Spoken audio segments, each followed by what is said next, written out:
5월 1일 최고위원 시도당 위원장 중앙당직자 연설회의를 시작하겠습니다. 5월은 가정의 달이고 또 5월 달에 5.16 혁명이 있었던 달입니다. 오늘은 우파는 근로자의 달, 좌파들은 노동절이라 합니다. 대한민국의 경직된 노동 구조가 좀 변화하는 날이 대한민국이 선진국 들어가는 날이다. 저는 그렇게 보고 있습니다. 우리 공화당에서도 5월 13일 5.16 혁명 기념, 또 부패한 민주당 해산 촉구, 또 간첩연류 민노총 해체 촉구 규탄 집회를 가질 생각입니다. 5월 달에는 집회 예정이 한 2번 정도 있습니다. 5월 13일과 5월 27일. 아직 27일 날은 정해지지 않았지만은 장소와 시간이 정해지는 대로 하도록 하겠습니다. 허평한 대표님이 이제 공동위원장을 하시다가 천만인 박근혜 대통령 천만인 명예 탄핵무효투쟁본부에서 명예회복본부로 바뀌시고 또 종친회 회장을 맡으셔서 그 종친회가 워낙 커서 뭐 일이 되게 바쁘세요. 또 그래서 우리 상인고문단 회장직은 그대로 맡고 계시고, 물론 집회나 뭐 우리 회의 때도 계속 참석하십니다. 그래서 이제 천만인 명예회복본부의 대표분을 이제 새로 모셨는데, 한 분은 문대탄 우리 상인 고문님께서 공동대표로 모셨고요. 한 분은 그동안 6년 동안 천만인 명예회복본부, 또 천만인 무죄석방본부 본부의 그 총괄 일들을 다 맡으셨던 윤여덕 본부장님이 공동으로 이번에 그 박근혜 대통령 천만인 명예회복본부 공동이사장님으로 취임을 하게 됐습니다. 오늘 말씀 한번 여쭤서 듣겠습니다. 그리고 신경미 그 경북도당 수석은 이쪽으로 저쪽으로 앉으세요.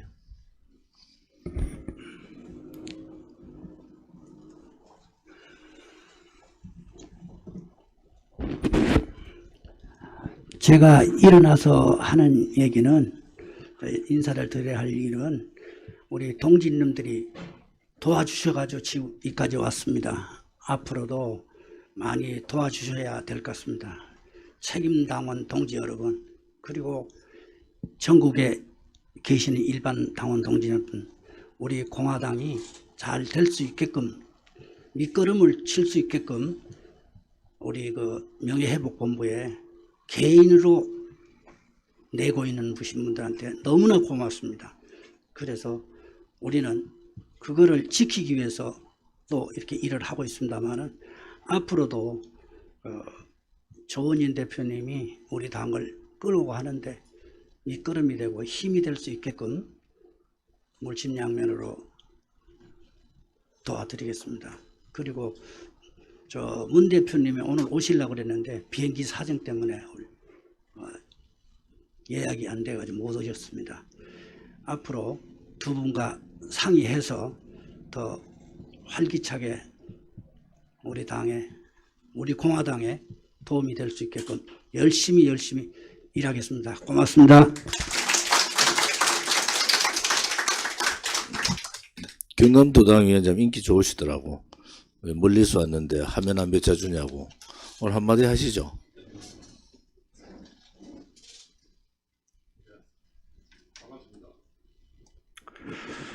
지금 뭐 제가 인기 조사하는 말은 너무 가분한 말씀이고, 저는 요즘 그 정치 돌아가는 거 보니까 정말 양당 정치가 정말 최악의 정치로 가고 있는 것 같습니다. 제가 뭐 일일이 여러분들에게 말씀 안 드리도 뭐 언론이나 유튜브를 통해서 많이 뭐 알고 계실 겁니다. 이런 상황에서 우리 공화당에는 어찌 보면 철호의 찬스고 철호의 기회인데 지금 뭐 제가 들리는 말은 참 그렇습니다. 좀 안타까운 소식이 좀 많이 들립니다. 빨리 그 내분을 좀 빨리 수습하고 제발 이 당원들끼리 서로 엄히하고 다투고 정말 이거는 정말 우리 스스로를 무너뜨리는 내부의 적입니다. 정말 이런 것들은 정말 우리 당원들 스스로가 좀 자중하고 멀리 보고 내년을 또 우리가 기약하면서 좀 제발 좀 우리 함께 뭉쳐주기를 바랍니다. 감사합니다. 그 서울시당이 지금 굉장히 모범적으로 운영을 하고 계시고 그 운영위원회 일지를 만들어서 중앙당에 주시는데 각 시도당이 아마 이 서울시당 전체 운영위원회 운영 관리를 관계된 걸 좀 섭득을 하셔서 하셨으면 좋겠어요. 그 박우규 서울시당 위원장님 한 말씀 하시죠. 안녕하세요. 저 박욱입니다. 그 서울시당은 지금 그 내년에 총선하고 그 다음에 이제 우리 공화당의 어떤 외연 확장을 위해서 지금 초보적인 단계에서 여러 가지 활동을 하고 있습니다. 예. 그래서 첫 번째는 뭐냐면 우리 공화당 당원은 그네 정체성을 가져야 된다. 그네 확고한 신념을 가지고 있어야지만 당을 그런가 좀 확장시킬 수가 있습니다. 그리고 이제 두 번째는 이게 조직화입니다. 조직화. 그 이제 서울시에는 현재 4개 강력구하고 25개 지금 지역구로 나누어 가지고 현재 조직화 작업을 기초 단계에서부터 지금 해 나가고 있습니다. 그래서 만약에 한 개 지역구가 그 100명의 그러니까 그 핵심 당원만 확보하게 되면 서울시는 한 2,500명의 전사가 양성이 되는 겁니다. 그러니까 이제 각 그러니까 지역구에 위원장님이 그래 백부장이 되셔가지고 좀 지금 현재 잠수해 있는 우리 그 책임 당원을 좀 많이 그러니까 이쪽에 바깥쪽으로 좀 끄집어 내주시면 감사하겠습니다. 그리고 이제 세 번째는 그 현재는 그 소셜 미디어 시대입니다. 하여튼 자기하고 연결되어 있는 모든 네트워크를 활용해서 우리 공화당을 홍보를 해야 됩니다. 그리고 이제 마지막으로 그 현장 홍보입니다. 서울시는 이제 25개 지역구별로 지금 초보적인 단계에서 지금 활동을 하고 있습니다. 그래서 궁극적인 목표는 각 그러니까 지역구 그러니까 25개 지역구에서 동시자발적으로 가령 홍보센터라든지 그 이쪽에 그 지역에 어떤 봉사 활동을 하는 것이 이제 궁극적인 목표가 되겠습니다. 하여튼 지금 초보적인 단계지만 그 서울시장 그 당원님들의 많은 협조를 부탁드리겠습니다. 예, 감사합니다. 지금 그 서울시당이 이제 오늘 회의를 하면은 운영위원회는 언제 개최하는 거죠? 이번 주 목요일 합니다. 그러니까 이제 전국 시도당이 이제 우리가 1, 3주 연속 회의를 변동 없이 월요일 날 하지 않습니까? 지역도 지방에서 하기가 힘들어요. 왜냐면은 뭐 셋째 주는 상임 고문단도 오시고 있기 때문에 그러면은 그 주에 일주일을 넘기면 안 됩니다. 그 주에 바로 운영위원회를 개최해서 오늘 결정된 혹은 세 번째 월요일 날 결정된 결정사항들을 시도당의 핵심 멤버인 운영위원들한테 통지를 하고 또 거기에 따라서 실행계획을 만들어내고 또 그 실행계획에 따라서 행동 지침이 만들어져야지 한 달, 5월달 한 달이 이제 실질적으로 당 중앙과 또 시도당 내의 조직위원장까지 움직이는 시스템이 되거든요. 이게 늦춰지면은 중앙에서는 1일날 첫째 주 월요일날 모든 지침이 다 내려갔는데 밑에까지 내려가면 보름이 지나도 이 지침이 전달이 안 된 데가 많단 말이에요. 그래서 운영위원회를 개최하는 것은 시도당 위원장님들의 의무다. 그리고 운영위원회 참여하는 것도 운영위원들의 책무다. 저는 그렇게 보기 때문에 지금 서울시당의 운영위원회 몇 명이죠? 경기도당은 지금 몇 명이죠?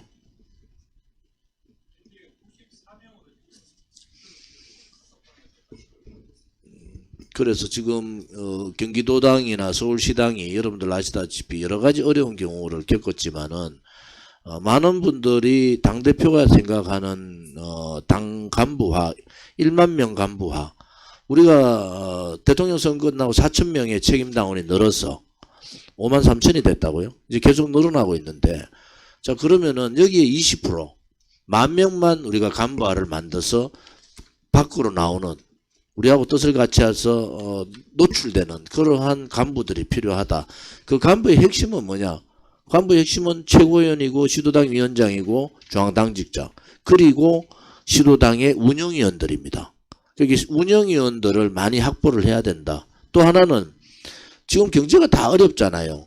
뭐 여유에 따라서 시도당 위원장님들이 여유를 조금은 찬조해서 할 수 있지만은, 뭐 정당이라는 게 사실은 우리가 자금이 많지 않고 원내 국가 보조금이 많으면은 뭐 그런 시기가 오겠죠. 이제 뭐 한 달에 1년에 뭐 한 4, 50억씩 내려오니까 시도당 운영은 시도당 위원장님들의 주머니에서 나오는 게 없어요. 그런데 각 시도당마다 다 다르지만 운영은 어떻게 해야 되느냐? 아무리 보조금이 나온다 하더라도 운영위원회 회비가 있는 겁니다. 직책당비라 그러는 거죠. 시도당 운영위원회 회비가 3만 원입니까? 지금 그 중앙당직자들도 5만 원에서 10만 원. 그리고 저는 당비는 이미 한 번에 몇 천만 원씩 다 내가 끝났는데 매월 직책당비가 30만 원씩 빠지고 있잖아요. 매월. 여러분 계산하면 해보세요. 제가 직책당비를 지금 얼마나 냈는지. 직책당비를 내는 것은 중앙당직자들 혹은 시도당 운영위원들은 시도당에 내는 거잖아요. 그래 시도당이 움직일 수 있는 기반이 되지 않습니까? 그래서 시도당 운영위원들은 시도당 운영비, 또 중앙당직자들은 중앙당에다가 직책당비, 뭐 최고위원 회의에서도 최고위원들부터 솔선수범해라. 당대표는 돈 없는데 왜 맨날 지금 70개월인가 뭐 그렇게 낸다 하는데, 아까 김재욱 최고한테 물어봤더니 이제는 좀 공평해지자. 여러분들이 제 퇴임하고 난 다음에 목에 살릴 것도 아니잖아요. 그러면은 이제 우리가 가야 될 길은 정해져 있어요. 여러분들 수많은 과정들이 겪었을 때, 여러분들 봤을 때 이 6년의 세월이 얼마나 많은 과정들이 있었습니까? 제가 부산에서 얘기했듯이 우리의 가치가 뭐냐?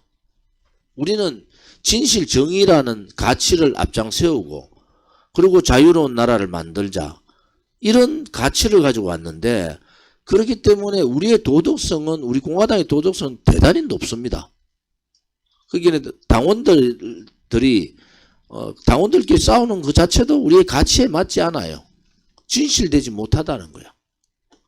우리 공화당에 있다가 진실되지 못하고 돈 문제에 연루되든지 자기한테 뭘 해주지 않는다고 나간 사람 되게 많습니다. 그런데 원칙은, 정당은 그런 게 아닙니다. 정당은 정당의 가치에 따라서 모이는 거잖아요. 그리고 우리가 진실 정의라는 가치를 앞장 세웠기 때문에, 그것은 박근혜 대통령의 불법 탄핵이, 이것은 거짓이고 불이다, 이러한 시발점이 있잖아요. 여기에서 우리가 어떻게 거짓과 불의를 할 수 있느냐? 부정부패 있을 수 없다. 변호사비 저를 위해서 모아주는 거 좋죠. 그런데 모아주면 이제 감옥 가요. 그게 정치자금법이에요. 저는 정치인이잖아요. 한 푼이라도 여러분한테 돈을 받으면 감옥 가면, 그래서 변호사비 모은 거 제가 다시 돌려드리라고 이미 얘기한 지가 오래됐고, 저를 위해서 돈을 모은다는 거 사람들은 다 안 됩니다.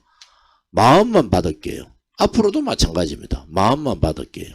그러려면은 우리가 자금에서 좀 자유로워지려면은 이번에 아무튼 5명 이상이 국회를 들어가야 된다. 자, 우리 당원이 50만 가까이 되는데 우리가 책임당원이 5만이잖아요. 100만 표를 얻어야 되는 거, 100만 표. 그러면 이 100만 표를 얻을 수 있는 방법들을 어떻게 만들어낼 거냐 하는 부분들도 이제부터 고민을 해야 된다. 오늘 최고위원 회의 때도 제가 말씀드리는 게 장기 단기적인 계획을 세워야 된다. 오늘 그 345일 남았어요. 다음 총선 때까지 340을 365일 남았다고 1년 남았다 했는데 벌써 20일이 지나갔잖아요. 여러분들 모두가 당대표라는 인식을 가지고 존재라는 인식을 가지고 가야 된다. 세상을 뒤집는 일이죠. 5월달에 5.16 혁명이 일어났지만은 그 암울한 세상을 1000명의 혁명군들이 뒤집었어요. 그리고 대한민국 이러한 기반을 만든 그러한 5.16 혁명의 달이다 말이에요. 우리는 뭡니까? 우리는 부패하고 부도덕하고 무능한 이게 5.16 혁명에 나오는 여러분 5.16 혁명 공약을 보십시오. 반공을 제1의 국시로 가진다. 그리고 부패 무능 세력들을 몰아내겠다는 거예요. 우리가 5.16 혁명 5월달에 우리가 고민을 해야 되는 것이 정말 고민을 해야 되는 것이 우리가 지금 가고 있는 것이 제2의 5.16 혁명의 길을 가고 있는 겁니다. 부패 무능 그리고 공산사회주의자들 그들과의 전쟁을 하고 있는 거잖아요. 이러한 혁명의 과정이 얼마나 어렵겠습니까? 그런데 이번 정광훈 목사 사건이 터지면서 김재원 최고의 똑똑한 친구예요. 서울대 나오고 뭐 고시도 하고 똑똑한 친구 말 갈아탔잖아요. 박근혜 친박에서 정광훈 쪽으로 말을 갈아탔잖아요. 말 갈아탄 사람 많습니다. 자기 시장 안 시켜준다고 말 갈아탄 인천의 이학재 같은 사람. 이런 말 갈아타는 종류도 여러 가지예요. 여론조사 안만 해도 5% 안 나오는데 안 시켜준다고 비서실장 2번, 3번 한 사람이 박근혜 대통령 탄핵에 앞장선 그런 사람도 있어요. 말 갈아타는 데 대해서 우리가 뭐라 하겠습니까? 그 사람들의 끝이 결코 좋지 않더라. 그러면은 우리가 1년 남아있는 이 총선에서 우리가 어떤 방향으로 가야 될 거냐. 싸울 시간이 있으세요? 지금 뭐 국힘당 잘하려고 우리가 모인 게 아니에요. 국힘당은 이미 치명상을 입어버렸습니다. 왜? 윤석열 대통령의 핸디캡이라는 것이 아킬레스가 박근혜 대통령 탄핵 법정 책임이 있다는 겁니다. 수사를 했기 때문에. 그러면은 윤석열 대통령이 이 역사적인 상황, 탄핵의 진실, 거짓과 불의의 상황을 아셨으면은 탄핵 세력들, 특히 윤핵관들을 옆으로 두시면 안 되는 겁니다. 그래서 아무리 해도 지지율이 안 올라가요. 왜? 지지율은 콘크리트 같은 우파의 대한민국의 정체성을 지키는 도덕, 정의, 진실, 자유를 지키는 콘크리트 같은 세력들이 20%가 있는 겁니다. 이 세력들이 움직여야 되는데 이 세력들이 등을 돌리고 있는 거예요. 이거를 빨리 윤석열 정부가 깨달아야 돼요. 그러니까 정광훈 목사 같은 사람한테 놀림당하고 있는 거예요. 농락당하고 있는 거죠. 애국은 돈으로 하는 게 아닙니다. 정광훈 목사 주변에는 왜 그렇게 돈 얘기들이 많습니까? 이제 대통령실까지 걸잖아요. 도대체 국민의힘에서는 정광훈 목사한테 어떤 사람이 어떤 도움을 받은 겁니까? 표만 도움 받았습니까? 돈까지 도움 받았습니까? 두려움이 있는 거잖아요. 그래서 손절을 못하는 거예요. 대통령실을 걸고 나왔는데도 말을 못하는 겁니다. 애국은 돈으로도 거짓으로도 국민을 속이면서 하는 것은 애국이 아닙니다. 애국은 그야말로 마음에서 우러나오는 국가에 대한 애국심과 국민에 대한 마음으로 그 애심으로 하는 거예요. 오래가지 못한다는 거. 우리 공화당은 이미 6년이 지났어요. 6년이 지난 겁니다. 창당은 8월 30일 되면 6주년이면 이미 우리가 이렇게 모여서 한 게 6년이 지난 번. 그럼 뭘 의미하느냐? 이제 우리 공화당은 가치정당이에요. 여러분들이 뭐 유튜브들 때문에 저는 그런 자체가 이해를 하기도 싫어요. 왜 그러냐? 이미 우리 공화당은 가치정당이고 그 가치의 중심이 박근혜 대통령이라는 불법 거짓 불의에 의한 그러한 세력에 의한 불법 탄핵을 저항하기 위해서 나온 정당이고, 그러면서 이승만 대통령의 자유정신, 건국 자유정신, 박정희 대통령의 반공 부강병 정신, 그런 정신을 우리가 받드는 거잖아요. 우리는 명확하게 우리의 길이 정해져 있다. 이러한 우리의 길에 사사로움은 없는 겁니다. 그래서 제가 가능하면은 동지들끼리는 웬만하면은 말 한마디라도 좋은 얘기만 하고 사법적인 처리, 고소고발 이런 거 좀 하지 말고, 결국 여러분들 6년 지나면서 느낌이 없습니까? 결국 이탈해서 나간 세력들은 안 되는 겁니다. 왜 안 되느냐? 이게 그냥 사적으로 내가 저 사람하고 가까우니까, 내가 여기하고 가까우니까 뭐 그건 안 되는 거예요. 그거는 계모임이잖아요. 정당은 정치적인 이상을 표명하는 집단, 정당이 아니라 집단은요, 가치 중심으로 모이는 겁니다. 우리 공화당 이미 가치 정당이 돼 버리는 거 아닙니까? 그래서 여러분들이 이제는 1년 남은 이때에 내가 무엇을 해야 될 것인가? 오늘 최고위원회 때 했던 그대로 말씀드려요.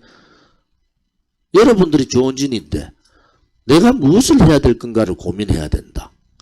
당의 지침은 매월 지침이 내려가고 있고, 그런 지침에 대해서 좀 잘했으면 좋겠다. 뭐 당보 지금 5만 장이 내려갔잖아요. 이미 벌써 당부 소진을 다 한 데도 있고, 당부 그냥 하나도 안 돌리고 그냥 쌓여 있는 데도 있어요. 당부 누가 돌립니까? 당부는 사무실에서 그냥 있으면 사무실에 있는 집기가 돌립니까? 의자가 돌립니까? 책상이 돌립니까? 사람이 돌리잖아요. 여러분들이 내가 내 지역은 내가 당부 돌리겠다. 시간 날 때 행사, 우리 동네에 행사 있는데 그거 가서 당부 좀 돌려야 되겠다. 이러한 생각을 가지면 당부 5만 부는요. 이게 배포된 지가 지금 얼마 됐죠? 한 20일 됐나? 20일 됐잖아요. 한 달 되면 당부 5만 부가 끝이 나요. 그래야지 선거를 치러요. 당부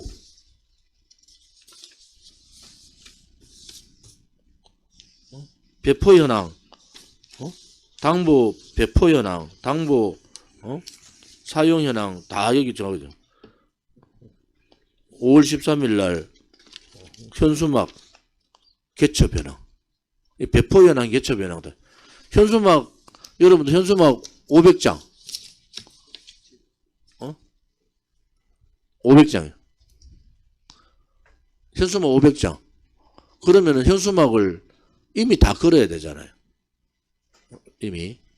그래서 현수막 걸고 사진 찍어서 중앙당에다가 현수막, 내가 현수막 걸었다 이래가지고 중앙당에 사진 보내주면 됩니다. 저 심세별량한테 다 보내주면은, 이번에 조직 담당 부총장 또 1년 휴직하다가 복귀했잖아요. 내가 현수막 걸면은 우리 지역의 현수막은 이렇게 몇 장 왔는데 몇 장 어디 걸었다. 그러면은 현수막이 일주일 내에, 이게 시간으로 5월 13일 집회인데 현수막 빨리 걸어야 되잖아요. 홍보잖아요. 그래서 이런 현수막, 또 시기 적절하잖아요. 부패한 민주당, 간첩연루 민노총, 그러한 현수막들을 빨리 정리를 해줘야 된다. 누가 걸겠지? 누가 겁니까 지금? 내 지역에 여기 있는 중앙당직자가 걸든 지역위원장이 걸든 뭐 걸어야 되잖아, 누군가는. 그래서 여러분 주변에 현수막 안 걸려 있으면 안 걸렸다 이런 얘기 하지 말고 시도당 가든지 가서 현수막 받아가지고 걸어 주시기를 바랍니다. 안 그러면 선거 치르기 힘듭니다. 조직 5월달 내로 전국 조직 점검이 5월달 내로 끝날 거예요. 조직위원장 현황, 운영위원회 현황, 그리고 조직 보강을 어떻게 해나갈 건지, 시도당 운영까지 다 오늘 최고위원회에서 조직점검 계획을 오늘 다 세웠는데 5월달 내로, 이제 시간이 없어요. 5월달 내로 다 정리를 하고, 또 홍보 어떻게 마케팅을 해나갈 거냐. 우리가 묘하게도 이제 극우 프레임에서 우리 공화당 벗어났어요. 제가 방송 나간 지 한 6개월 되는 거예요. 정광훈 목사 쪽은 안 엮이잖아요. 다르다는 거지. 왜냐하면은 가치 중심 정당이기 때문에 다른 거예요. 우리 공화당의 가치와 정체성, 자유민주주의 체제 수호, 자유시장경제, 자유통일이라는 확고한 정체성, 그 다음에 진실과 정의, 자유라는 확고한 가치, 그러한 정당이기 때문에 잘할 거로 봅니다. 서울 백장은 다 걸었는가요? 아무튼 서울, 부산,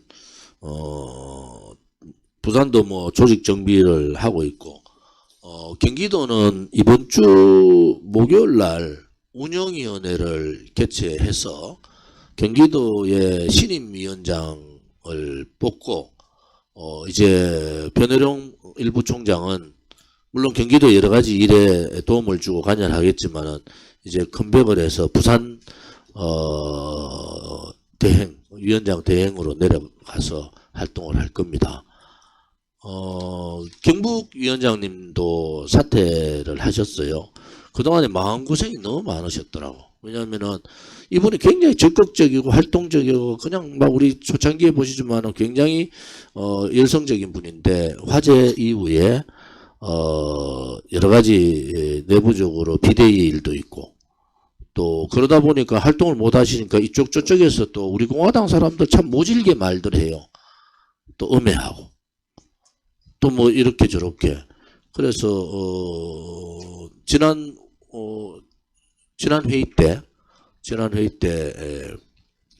사퇴 의사를 밝혔고 경북도 조만간 우리 조직부총장하고 손미옥 위원장님이 협의를 해서 운영위원회를 개최해서 신임 위원장을 뽑도록 그렇게 하겠습니다. 날짜는 손미옥 위원장님하고 협의를 해 보십시오.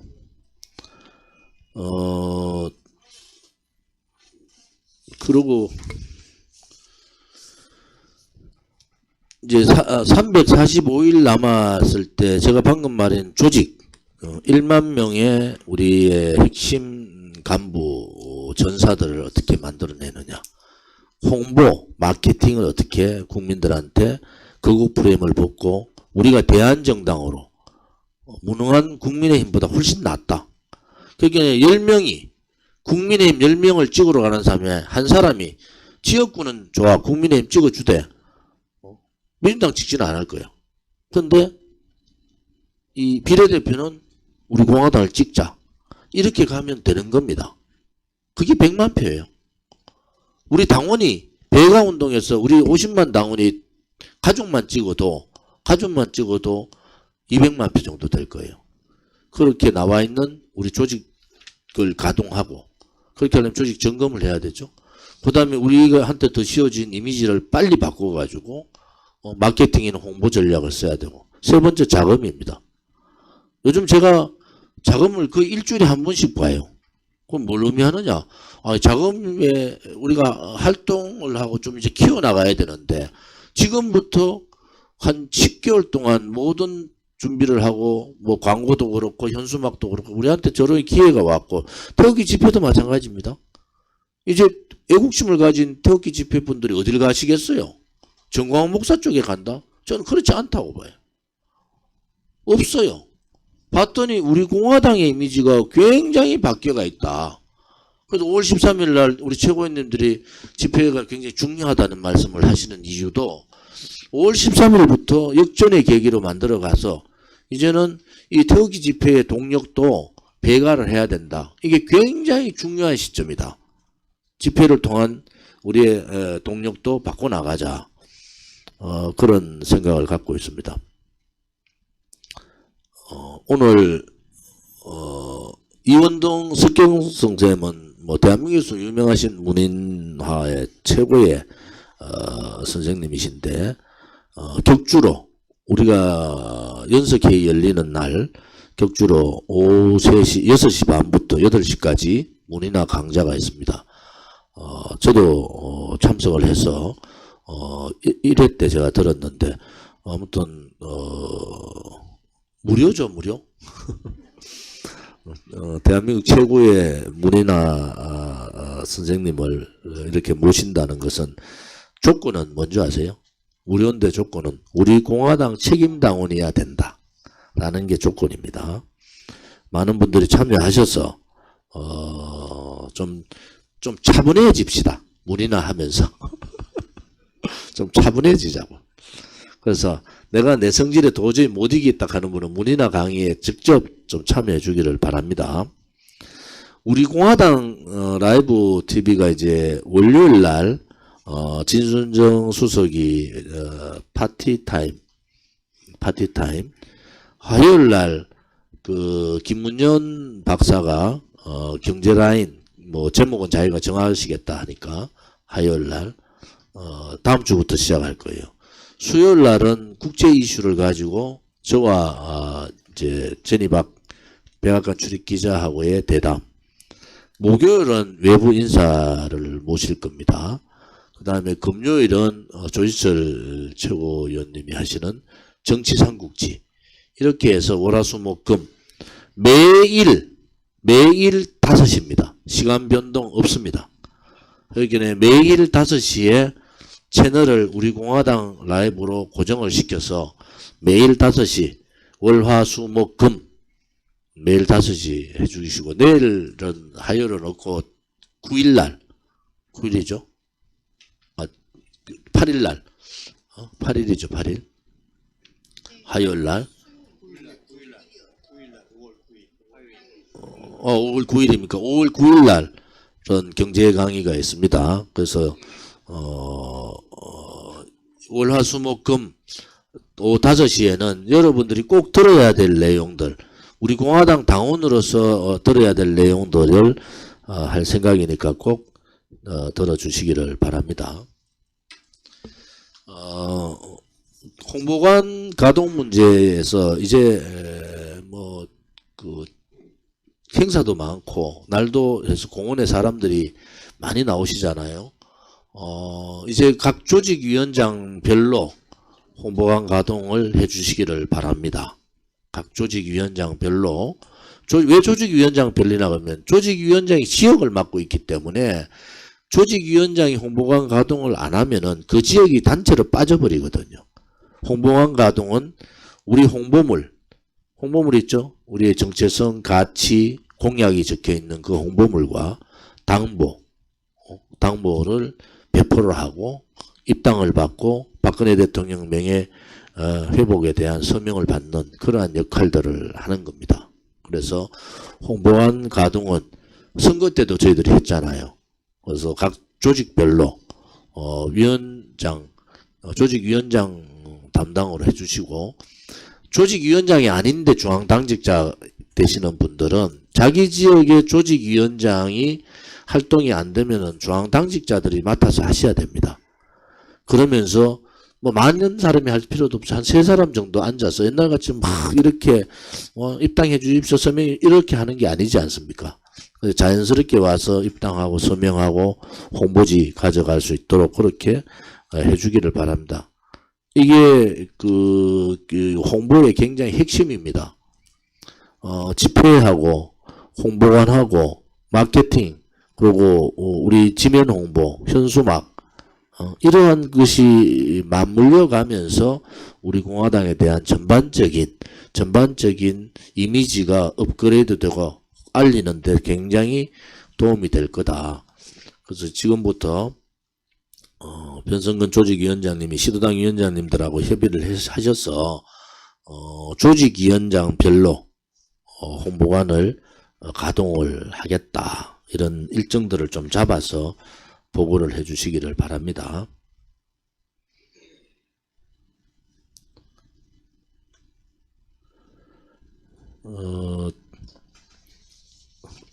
한미 정상회담에 대해서 조금 말씀을 드리면은 좌파들이 특히 박지원 같은 사람들이 자기들이 하지 못했던 한미 관계에 완전히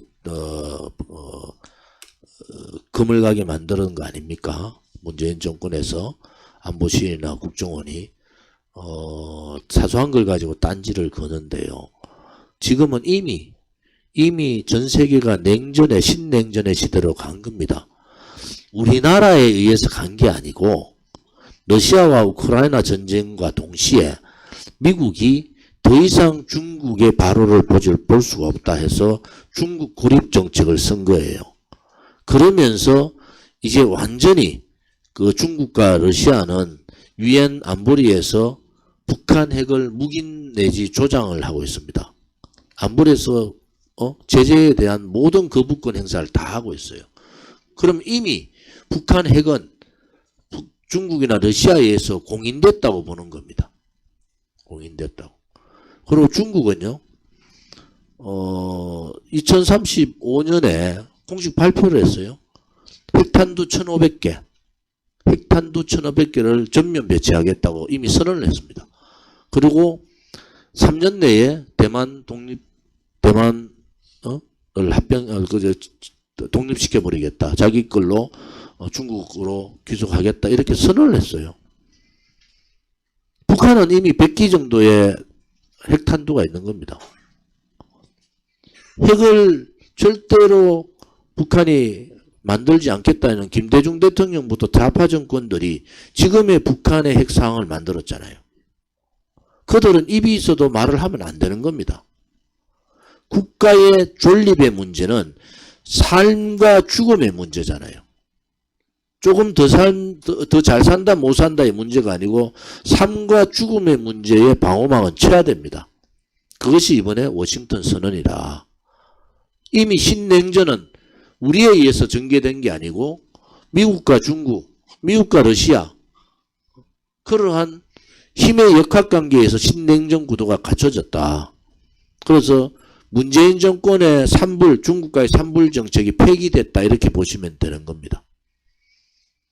핵 공유 문제 제가 그 말씀 드렸잖아요. 핵 개발 문제 안 된다 그랬잖아요. 왜 안 되느냐? 핵 개발을 하면은 NPT 탈퇴를 해야 돼. 핵확산 금지 조약을 탈퇴를 해야 되는데 핵확산 금지 조약을 탈퇴하는 순간에 우리나라는 망합니다. 외환은 거의 10%도 안 남고 다 빠져나가요. 외환 위기 정도가 아니에요. 통상 전 세계 통상이 다 우방 국가의 통상은 다 단절됩니다. 그러면 우리나라는 더 이상 국가로서의 존재 자체도 힘들어져요. 그런데 핵 가지면 안 된다는 좌파들이 무슨 새빨간 거짓말을 합니까 지금? 그럼 거짓말 하는 거예요. 왜 우리가 NPT 탈퇴의 권리를 미국한테 내줬느냐? 왜 핵 개발을 우리가 할 수 있는 걸 핵 개발하는 순간에 제가 그랬잖아요. 핵을 갖고 있으면 얼마나 좋습니까? 그런데 NPT 탈퇴가 우선이자 말이에요. 핵을 가지려면. 미국하고도 단절하고 일본하고도 단절하고 우리가 통상국가의 거의 90%가 단절되는 상황이 도래하면은 어느 누가 핵 개발을 하자고 함부로 할 수 있습니까? 정진석이 같은 자들이 그런 말을 한 거 아닙니까? 조선일보가 그런 얘기를 하고 있는 거 아닙니까? 국민들한테 NPT 탈퇴 이후에 대한민국의 자화상을 그려주면은 어느 국민이 당장에 핵 가지자 합니까? 그래서 독일이 1966년도에 독일은 전범국가라서 일본하고 똑같습니다. 핵을 개발을 못해요. 그러니까 독일이나 이태리 5개국이 미국한테 강력 요구를 한 거예요. 소련이 저렇게 핵을 쥐고 흔드는데 우리도 살아야 될 거 아니냐. 그래서 만든 게 나토식 핵 기획 그룹이라는 겁니다. MPG라 그러죠. MPG. 우리가 지금 가져온 거는 NCG를 가져온 거예요. NCG는 뭐냐? 이제 첫 단계로 핵 문제에 대해서 미국과 함께 협력해서 토론하겠다는 거예요. 그전에는 핵 문제에 대해서 한국은 완전히 둬야 되는 겁니다. 소외시켰어요. 그런데 이제는 차관복급이라도 이 핵 문제에 대해서 이제는 협력하자. 그럼 뭘 의미하느냐? 여러분들이 이 지금 역학 구도를 잘 아셔야 되는 게 우크라이나 전쟁은 곧 끝납니다. 우크라이나 전쟁이 끝나면은 중국이 고립해서 지금 반도체 과학법이라는 게 반도체를 중국에서 생산하지 못하도록 기술도 못 주도록 하는 게 반도체 과학법이에요. 반도체가 그전에는 삼성이 메모리 칩을 가지고 돈을 버는데 상업적인데 이거를 미국이 이거 상업용이 아니다. 우주도 마찬가지 모두가 공격용으로 사용할 수 있기 때문에 이 반도체 가학법에 의해서 중국의 반도체 생산도 반도체 기술 제공도 안 된다. 이것이 반도체 과학법이에요. 그러니까 대만은 이미 먼저 1년 전에 미국의 생산 기지를 옮겼어요. 대규모. 그리고 한국도 삼성이 지금 들어가서 있는 겁니다. 그럼 뭘 의미하느냐? 모든 것을 중국에 포커스를 맞춘 거예요. 결국은 중국 어떻게 됩니까? 중국은 첨단 과학기술 자체적인 개발 외에는 안 되는 겁니다. 그러면 뭘 이용하게? 북한을 이용하는 겁니다. 현재의 상황을 윤석열 대통령이 얘기했던 내용을 여러분들 잘 판단해야 되는 게 김태호 1차장이 바보가 아니에요. 이미 미국하고의 안의 내용들은 더 많습니다. NCG 외의 내용들이 되게 많아요. 이것을 말을 하면 안 되는 것을 김태호가 해버린 거예요. 그러니까 즉각적인 윤석열 대통령이 있는데도 이것은 핵 공유라는 얘기가 나오는 순간에 이제는 중국하고 전쟁입니다. 그래 됐을 때 북한이 어떤 형태로 움직일지도 몰라요. 그 NCG 안에 나오는 얘기는 이제 핵 단계로서 우리가 논의하자 정도인데 그 안에 있는 내용은 훨씬 더 많은 내용들이 이번에 윤석열 대통령이 협의를 한 거예요. 그것을 언제 밝힐 거냐 문제인데 이놈의 김태호라는 사람이 이것을 미리 떠들어 버린 거예요. 과시를. 그래서 외교라는 게 이게 대단히 어려우면서도 한 사람의 실수가 일어난 상황을 만드는 겁니다. 이게 뭐, 그 다음 단계가 뭔지 아세요? 왜 일본하고 가야 되느냐? 결국은 우리가 쿼드라는 게 있어, 쿼드. 이제 지역, 안보체제. 지역, 안보체제에 쿼드라는 게 지금 미국, 일본, 호주, 인도가 들어가 있어요. 제2쿼드에 한국과 네덜란드가 들어가야 되는데 대만이 지금 들어가기는 힘들 거예요. 그러면은 이 체제가 지금은 단독적으로 NCG를 통해서 미국과의 핵 관련되는 협력 기관을 그룹을 만들었는데 이게 어떤 정도로 가야 되느냐? 일본이 못 견뎌요. 우리는 일본을 이용해야 되는 겁니다. 독일식으로. 독일이 자기가 전범국가 핵을 개발 못하지만은 전술핵 부분을 미국 스스로가 내주는 거예요. 그래서 독일이 그렇다 해가지고 보탄을 누를 수 있는 권한은 미국 대통령만 보탄 누릴 수 있는 권한이 있는 겁니다. 그런데 안에 있는 전술핵이 배치된다든지 핵전략 자산들이 전진 배치가 되는 겁니다. 그래서 소련의 저 거대한데도 버티고 있는 거예요, 독일이. 그리고 통일이 되잖아요. 그리고 통일이 되는 겁니다. 한국이 지금 그런 상황이다. 그러면은 일본이 지금 기시다가 막 급해가 들어오는 거예요. 뭐 얘기를 들은 거야. 김태호의 핵 공유 얘기 말고 미국 측으로부터 이런 논의가 있었다는 얘기를 들은 거예요.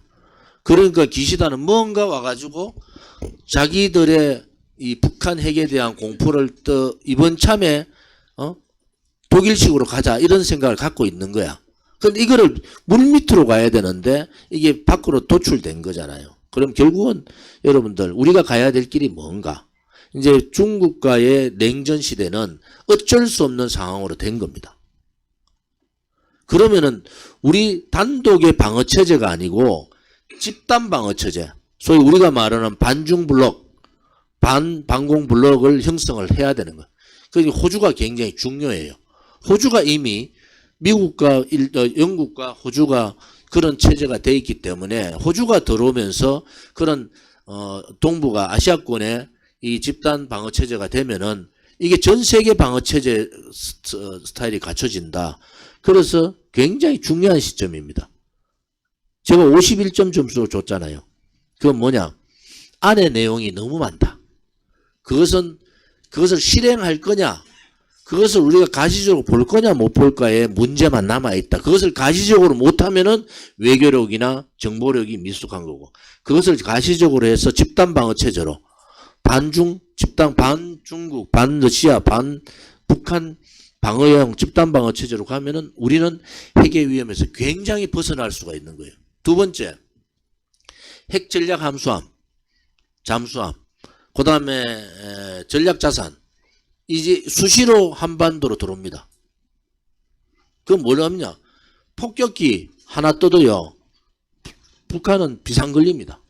그런데 이게 핵 전략 자산이 동해나 서해로 들어오기 시작하면은 거기에서 중국이 지금 날린 거예요. 이게 핵 전략 자산이 자기 코앞으로 들어오는 거잖아요. 이번에 워싱턴 선언이 그겁니다. 핵 전략 자산이 이제 들어오겠다는 거 아닙니까? 그전에는 안 돌았어요. 왜? 멀리서 쏘면 되지 왜 거기까지 가냐 이랬다고. 뭐 핵실험하고 이럴 때는 들어와요. 그런데 이게 이제 수시로 들어오겠다는 거예요. 수시로. 핵잠수함, 우리가 상상을 못하는 핵잠수함들이 들어옵니다. 전쟁 억제 정책으로. 이게 얼마나 중요하냐. 그 제가 처음에 얘기했잖아요. 먹고 사는 문제고 죽고 사는 문제가 걸렸는 문제를 이제 한골이 푸는 거예요. 한골이. 저는 그 내막에 더 많은 일들이 있다. 그래서 이것이 제대로 가려면은 윤석열 정부 좀 잘했으면 좋겠어. 국민의힘 진짜 저 무능한 저런 인간들하고 되겠느냐는 거야. 저는 뭐 미국에서 무슨 보고를 받아서 제가 아는 것 같아. 그렇지 않습니다. 지금 전반적으로 한미 정상회담 하기 전에 이미 이 얘기들이 다 왔다 갔다 한 거예요. 다 왔다 갔다. 발표만 안 했을 뿐이다. 그래서 초기 단계. 그러니까 김태호가 뭐 잘못된 얘기는 게 핵공유와 같이 핵공유처럼 느끼실 때가 있을 거다. 이거 아닙니까? 그 단어 한마디에 굉장히 많이 포함되어 있다. 우리 공화당 동지들은 이제 우리가 북한의 핵의 공포에서 박근혜 대통령 말로는 참수부들을 통해서 핵을 드러내야 되는데 이번에 ICBM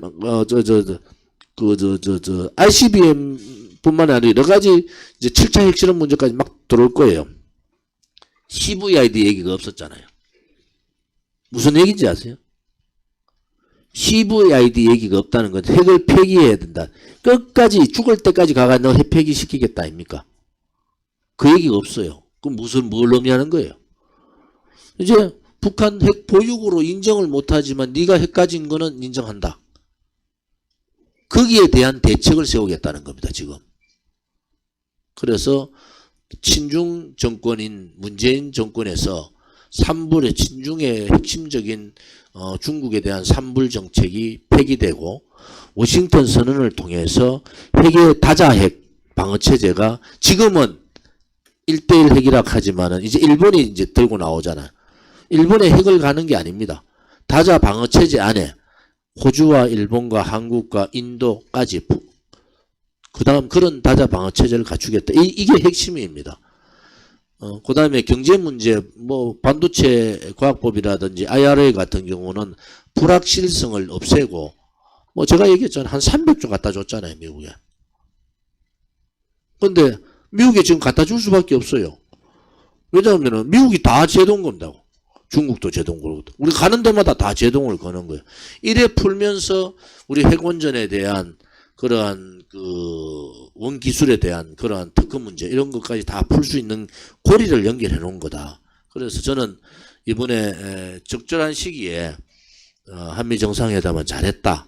그리고 핵 문제에 대해서 한 줄기를 연 거예요.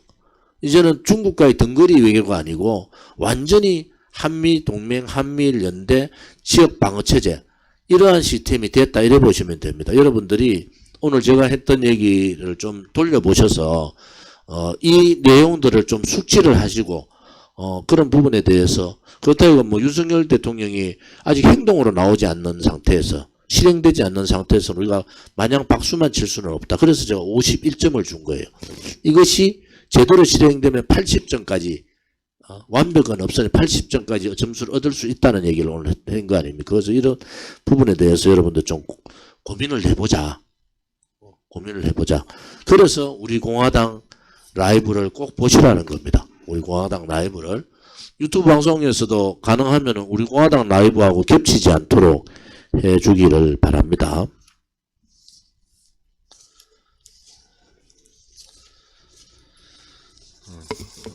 5월달 일정은 제가 말씀드린 내일 2시에 문경 체육관이죠. 거기 체육관입니까? 문화예술, 네, 제가 가서 인사를 드리고요. 그 다음에 경기도당 운영위원회는 4일날 4일날 저녁에, 왜냐면 직장 다니시는 분들이 많아서 4일날 저녁에 다들 모이셔서, 저도 새로 위원장 선임권이 있으니까 저도 참석을 하겠습니다. 그리고 5일날 6일날 충남도당 단합대가 있습니다. 6일날. 그리고 현재로서는 일정을 안 정했는데 손명규 위원장님하고 협의를 해서 가능하면 9일날 경북도당 운영위원회 및 당원 간담회를 나를 좀 조율을 좀 해주길 바라고요. 그 13일날 서울역에 1시에, 우리가 12시에 현수막 들어갔죠, 그죠? 그래서 12시부터 서울역에서 집회가 있습니다. 시작은 사전 집회 1시, 본 집회는 2시부터 하고요. 그 다음에 14일날 대전시당 사무실 이전 개소식이 몇 시에 있습니까? 3시에. 그 공카에 좀 올려주세요. 대전시당 개소식이 3시에 있습니다. 그리고 15일날 연석회의가 있습니다. 15일날. 아마 5월달은 거의 8시에 YTN 제가 라디오 방송 8시에 하는 걸로 거의 결정이 돼가 있어요. 그러니까 뭐 한 10,000명 정도 보실 수 있도. 오늘 처음으로 YTN에서 저보고 시청을 좀 많이 해줬으면 고맙겠습니다. 이래서 이제 좀 많은 분들이 좀 들어올 수 있도록 해줬으면 좋겠습니다. 그리고 23일날 G7 일본에서 열리는 G7 또 한미일 정상회담 이런 걸 취재하기 위해서 제니박이 일본으로 와서 22일날 저녁에 한국 도착합니다. 그래서 23일날 오후 3시에 프레스센터 프레스룸 20층의 프레스룸에서 조은진 제니박의 한미관계 전망 뭐 이런 식으로 오늘 같은 주제가 되겠죠. 그렇게 하고 지금 날짜는 정해졌는데 24일이나 5일 중에 지방에서 대구에서 한번 할 생각이고요. 27일 날 5월 두 번째 석가탄신일입니다. 집회 계획을 갖고 있습니다. 다른 일정 빠진 거 일정 있는가요? 그러시고 뭐가 빠뜨렸나?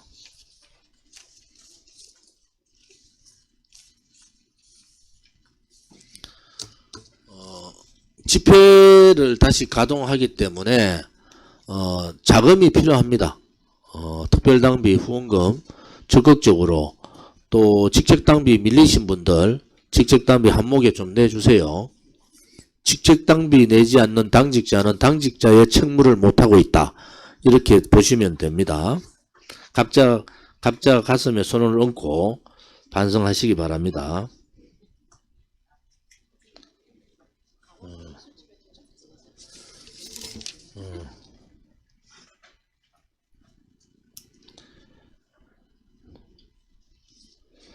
오늘 회의했는 내용을 일 부총장께서 정리를 하셔서 각 시도당 위원장님들한테, 이 부총장이 하셔야 되겠네. 이 부총장이 정리를 해서 각 시도당 위원장님들한테 지금 행동 지침사항이 홍보반 운영 당보 이런 게 쭉 지침사항이 있으니까 정리를 해서 저한테 보고하고 좀 해주시기 바랍니다.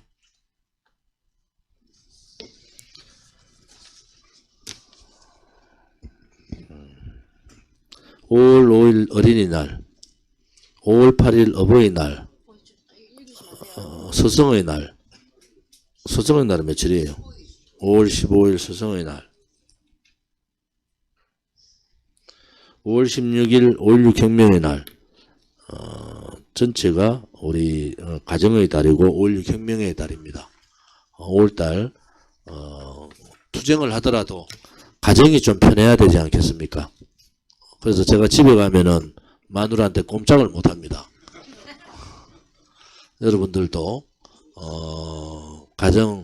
가족 또 자제분들을 잘 챙기는 그런 한 달이 5월달이 되시기를 바라겠습니다. 네, 반갑습니다. 네, 지난주 우리 공화당 부산시당에서 당원 간담회를 했는데요. 여러분께서 아마 유튜브로 보셨을 거라고 생각을 합니다. 보시면서 어떤 생각을 하셨을지 개개인이 다 다르시겠지만 우리가 하나 똑같이 공통으로 느꼈던 것이 있을 건데 빨리 하나가 돼야 되겠다. 빨리 안정이 돼야 되겠다라는 생각을 공통으로 하셨을 것 같습니다. 그런 의미에서 전국에 계신 이렇게 한 주로 새롭게 한 달을 새롭게 맞으신 분들 우리 처음에 그 초심 그대로 우리 공화당 반드시 좋은 결과 맺을 수 있도록 서로의 생각, 고집 잠시 내려놓고요. 우리 앞만 보고 대통령님만 보고 대표님만 보고 우리 공화당만 생각하고 그렇게 했으면 하는 저의 바람을 전하면서 이제 말씀 시작해 보도록 하겠습니다. 저번 주에 더불어민주당 송영길 전 대표 그리고 집 그리고 평화 먹고 사는 문제 연구소까지 압수수색이 있었습니다. 이정근 전 사무부총장의 녹취록에 의하면은 송 전 대표의 직접적인 액션이 있었음을 시사하는 그런 내용이 담겨 있습니다. 그런데 송영길 전 대표는 혐의를 전면적으로 부인을 하고 있습니다. 연구소의 후원금이 송영 캠프로 들어갔다는 의혹이 또 슬슬 나오고 있습니다.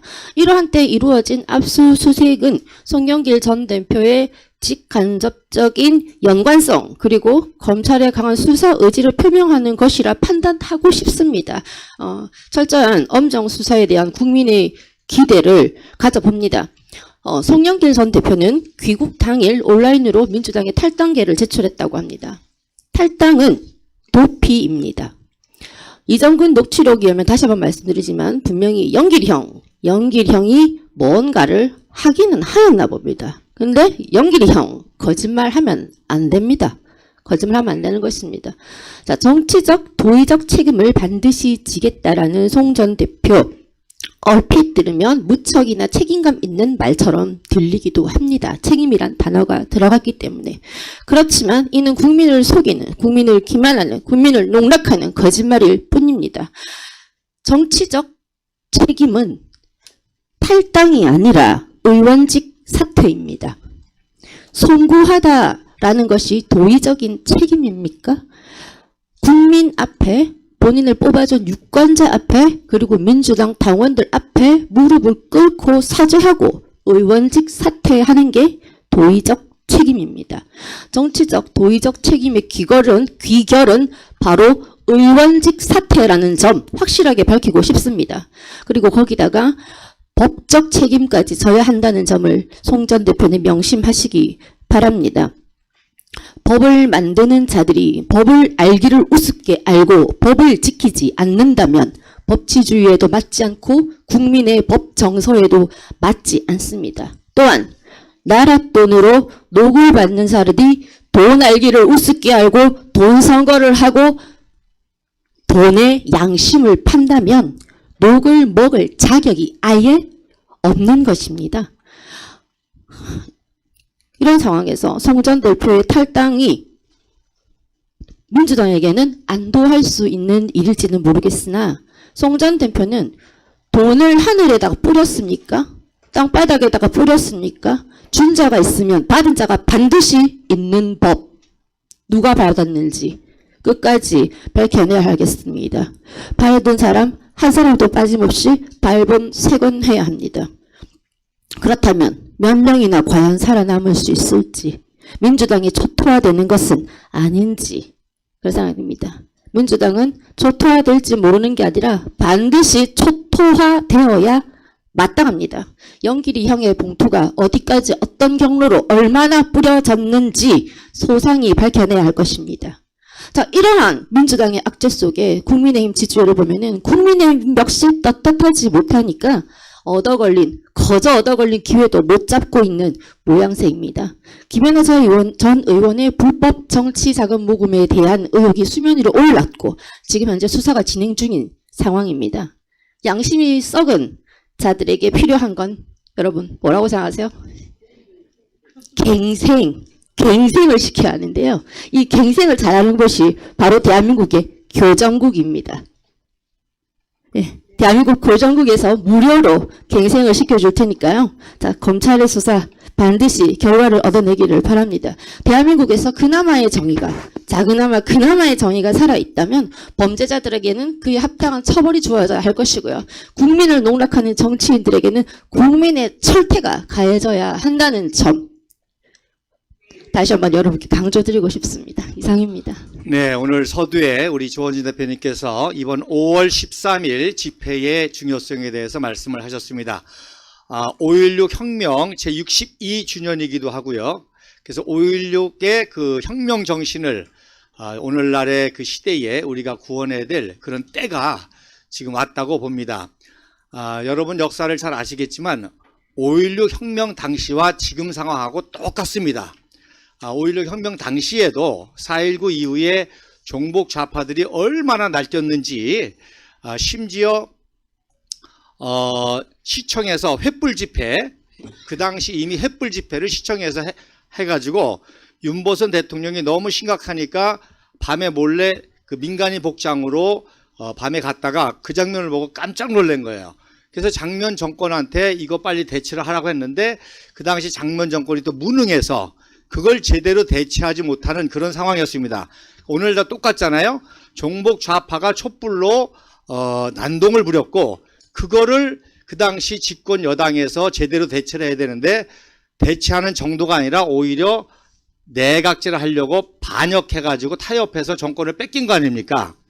그래서 종북 좌파가 날뛰고 그걸 막아야 될 보수우파 세력이 제대로 못하고 하니까 국민들이 이제 유일한 군부 엘리트에게 기대를 가졌고 결국 박정희 의장께서 용기를 가지고 혁명을 성공시켰는데 제 얘기가 아니라 그 당시 용어가 5.16 반공 무혈 혁명이었습니다. 그 당시 용어 자체가 5.16 반공 무혈 혁명이었습니다. 그래서 공산주의가 너무 날뛰니까 근데 거기에 대해서 제대로 대처를 못하니까 그래서 반공이었고 또 1000명의 동지를 가지고 성공을 했고 국민들이 그 호응을 했기 때문에 피를 전혀 흘리지 않은 그런 혁명이었기 때문에 5.16 반공 무혈 혁명이었습니다. 여러분 지금 보시잖아요. 수단에 지금 내전 사태가 나가지고 난리가 나지 않습니까? 공항에 막 비행기를 폭격하고 또 우리 교민들이 탈출하고 5.16 때는 그런 게 전혀 없었습니다. 왜? 그 혁명이 온당했고 국민들이 호응하고 미국이 인정하고 모든 엘리트 세력이 호응을 했기 때문에 그 유명한 장준하라는 사람도 혁명을 지지하지 않았습니까? 나중에 이제 반정으로 돌아섰지만 그래서 5.16 반공 무혈 혁명이라고 하는데 지금 상황이 그 당시와 똑같습니다. 지금 종북 좌파가 지금 날뛰어가지고 여러분 아시는 것처럼 민노총 간첩 연루 또 사회 각 분야에 종북 좌파들이 다 날뛰어서 심지어 법원에까지 있고 또 거기에 대처해야 될 그 보수파가 제대로 하지 못하고 다행히 이제 우리의 5년간의 투쟁으로 정권 교체를 하긴 했지만 제대로 대처를 못하잖아요. 그런 상황에 있기 때문에 우리 공화당의 때가 다가오고 있습니다. 그래서 많은 우리 동지들이 외연 확장에 대해서 많이 얘기를 하는데 사실 지금 외연 확장보다도 더 중요한 것은 내부 결석입니다.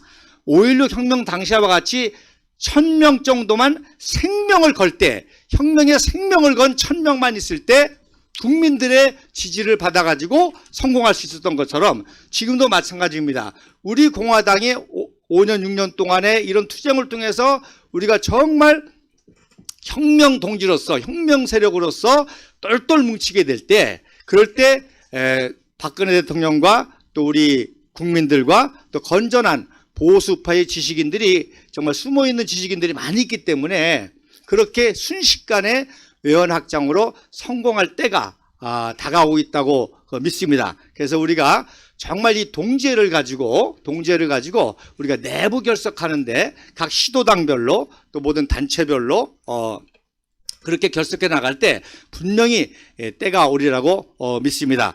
특별히 5.16 혁명 당시에도 사실 그 청년 장교 엘리트들이 혁명을 하자고 하는 지도자들이 많이 있었습니다. 이알림 장군이라든지 박병건 장군이라든지. 그래서 청년 장교들이 편지까지 써가지고 빨리 장군이 혁명해야 됩니다, 이런 일이 있었고요. 심지어 미국 측에서 송효찬 육군 참모총장한테 혁명도 하기 전에 우리는 군부 지도자들의 혁명 정부를 지지하겠다고 오히려 혁명을 하라고까지 할 정도의 그런 상황이었는데, 이 혁명이라는 게 얼마나 참 그 위험하고 중요한 거 아니, 심지어 3.15 부정선거 때문에 막 그런 소요 사태가 일어나니까 이승만 대통령이 백선엽 장군을 불렀습니다. 그래가지고 야단을 쳤어요. 야, 나라가 이 정도인데 너 뭐 했냐고.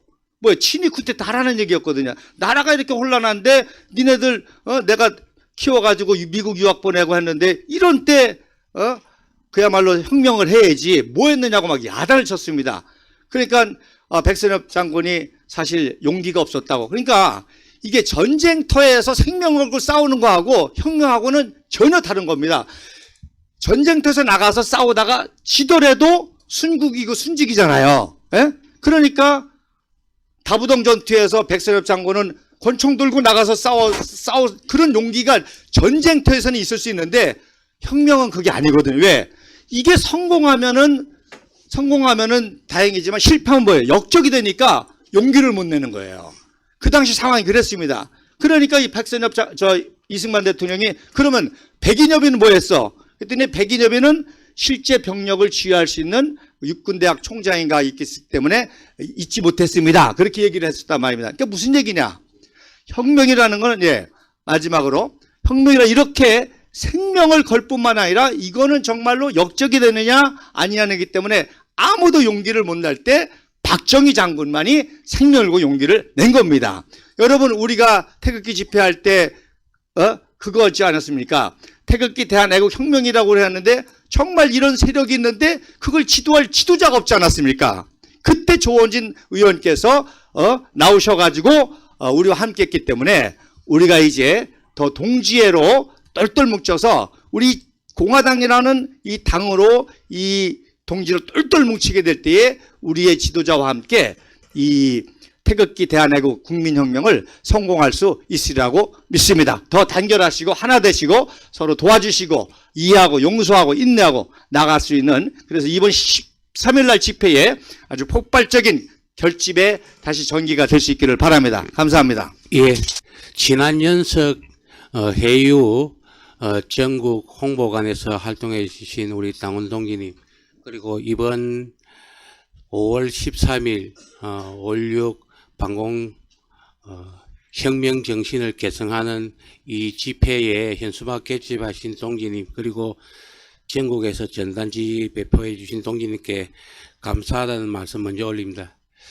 이번 5월 13일 집회는 굉장히 중요합니다. 아시다시피 이 무능한 국민의힘 그리고 부패한 민주당 정권의 사실을 경종을 울리고 할 집단과 정당은 사실 우리 공화당밖에 없습니다. 이번 서울역 집회에 전국의 당원 동지 여러분, 이 중요한 60년 전에 왜 5.16 혁명이 일어났는지 의미를 되새기면서 다시 한번 간곡하게 더 호소드립니다.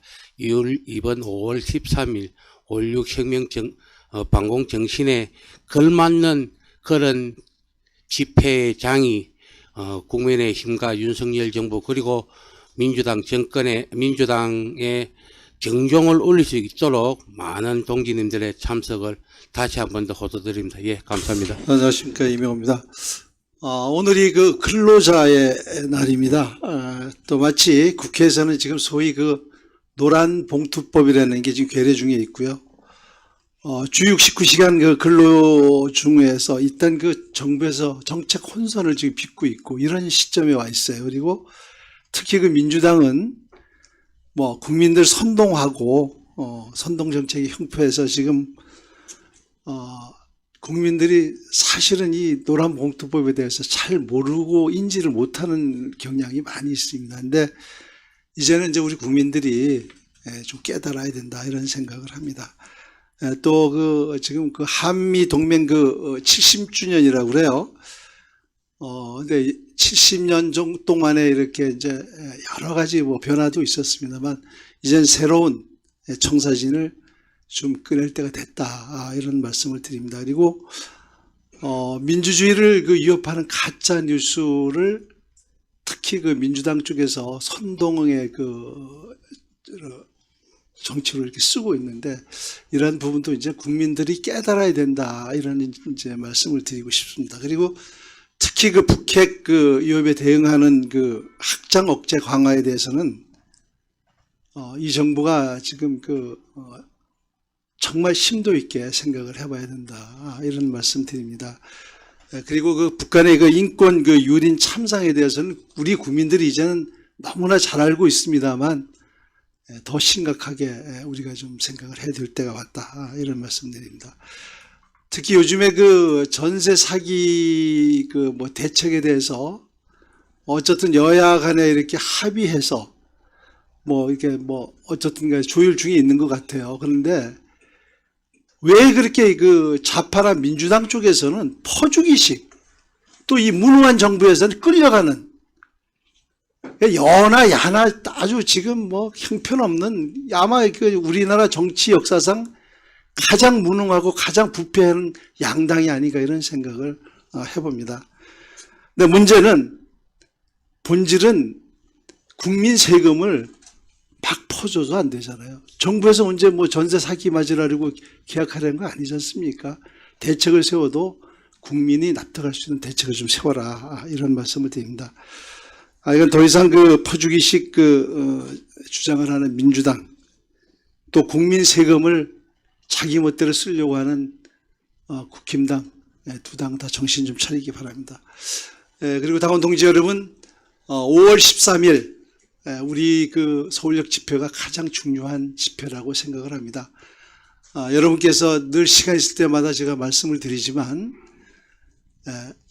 우리 당, 우리 공화당 하면 됩니다. 여러분 선거 때마다 될까? 되겠어? 이런 생각을 하고 있는데 그렇지 않습니다. 하면 됩니다.